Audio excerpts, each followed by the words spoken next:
I want to talk about one of my favorite topics. Okay. The gym. And not just because it is just a lot of fun, but there's a couple really, really great benefits of the gym that people don't talk about. Yes, we go there to lift weights and get healthy. No. That's almost a side benefit here. Okay.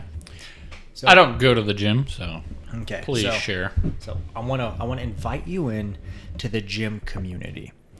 At the gym community, you have a whole group of people showing up whose sole goal is to get better.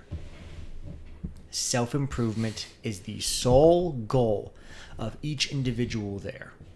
Now, I happen to go pretty early in the morning, where it's a little harder to be vain at 5 a.m. at the gym, because you are there very intentionally. You don't accidentally wake up and go like, oh, I stumbled into the gym. No. At 5 a.m., you're there intentionally. So I really love how we're all there for one major purpose: to get better, self-improve. Outside of like a church or a business organization, the gym is one of the few other places I can find where the whole group of people is solely dedicated to getting better. And I really, really love this aspect of the gym. You kind of make it sound like a cult. While there's not one major person at the head of it, though there are pictures of Arnold around the gym. So it's a little bit there. I can see how you could think that. But we're all very also encouraging to each other. Because when you're lifting, let's just call it, 100 pounds over your head, it really humbles you when you realize, oh, if something goes wrong here, I really hope that one of these other guys here is going to make sure that I don't die. It's actually quite an encouraging place to be, because to get to that next lift, to really push yourself a little bit, it shows the life lesson here that you really need a spotter. You need someone on your team who is there to truly help you in a way that you can't actually help yourself. Because there's a level when you get to that would use the bench press. Mm-hmm. There is a number of reps that I can physically do. There's a number of times I can physically push that up. But to get to that muscle growth, to get to that breakdown, I need to push one more rep beyond that. Mm-hmm. And when I have a weight on my chest and I'm pushing that up there, if I don't have the confidence or the physical strength, not even the confidence, to actually do that, the weight's going to fall back and hurt me. Yeah, you're going to drop it on yourself. Exactly. This is where, to really reach my potential, I actually have to go to another guy at the gym and say, hey, man, will you spot me? I have to tell someone, hey, I may not be strong enough to do what I'm about to do. I need you to watch out for me.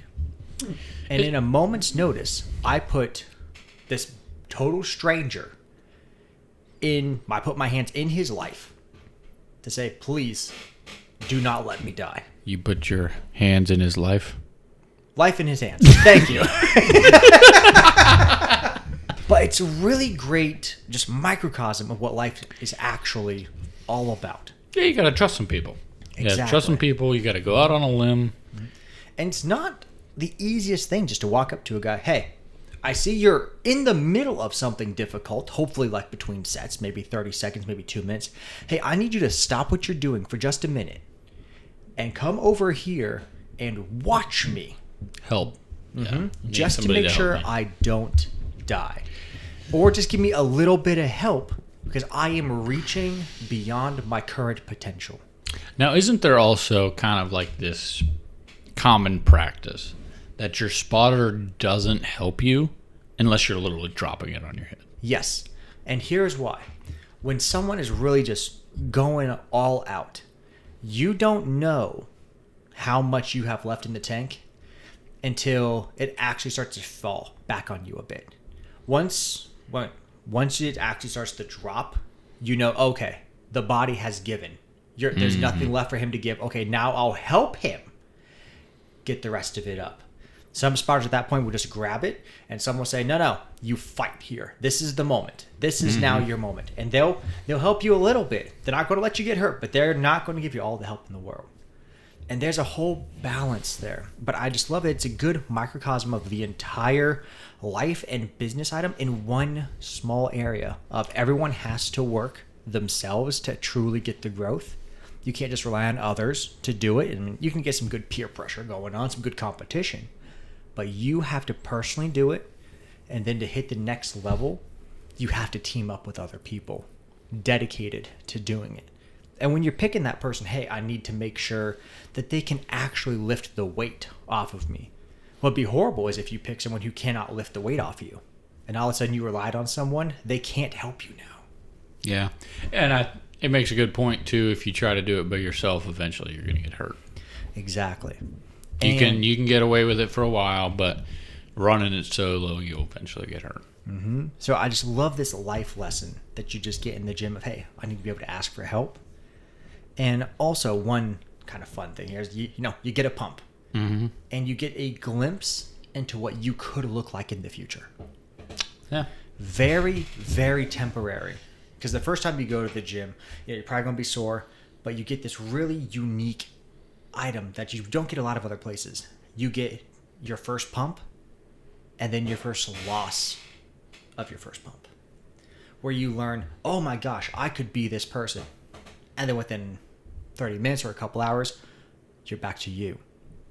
So you're like, wow, I need to actually chase the guy who was in that meter. Yeah. And it really pushes you forward. It's a really cool thing. Gives you some drive. Exactly. And there's always another level in there. It's a lot like life. There's always another game to play. There's always another angle to try. And there's always a lot more you don't know and someone else who's trying something entirely different. But it's also really fun that when you have someone who's more brand new to the gym and they start getting a little momentum under there, they find themselves wanting to be back fighting for that again. I've heard that you make exponentially more progress in your first few months at the gym than any other time in your career, I guess, or your time at the gym. Sure. Is that accurate? Yes. These are usually called newbie gains because this is basically you're going from 0 to 1. And 0 to 1 percentage-wise is infinitely more than 1 to 2.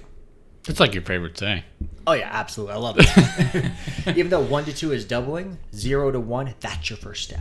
Yep. There's a massive difference between someone who never goes and someone who goes 1 to 2 times. Right there. That is a big change in who that person is. That first step, that getting them there.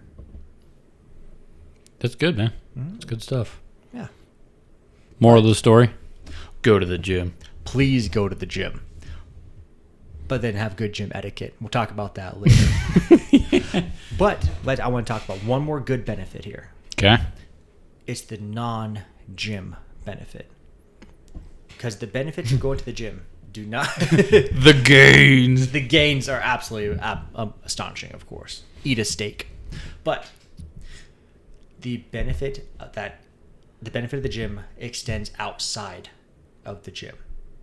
For guys specifically, we need to get our testosterone higher. Statistically, our testosterone, on the average, is less than our parents at our same age. Statistically. Now, there are some exceptions, but on the whole, current gen's male testosterone is lower than our parents at the same age. Okay.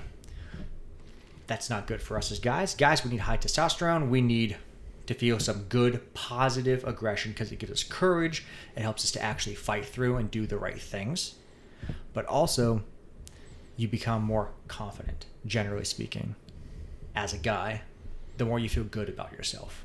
So let's say you start off every day by a small accomplishment, such as maybe you got one more rep, you got a higher weight.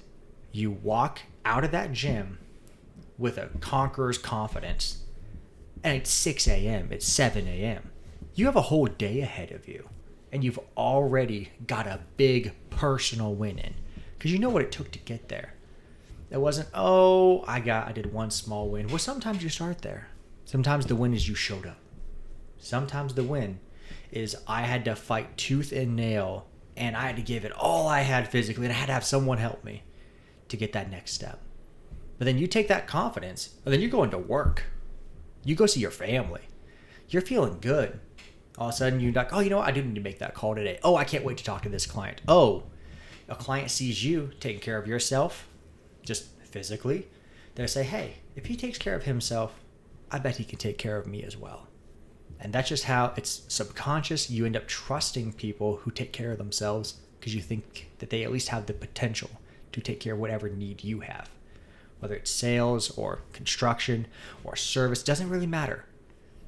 That carries far beyond the gym into all sorts of other aspects of your life.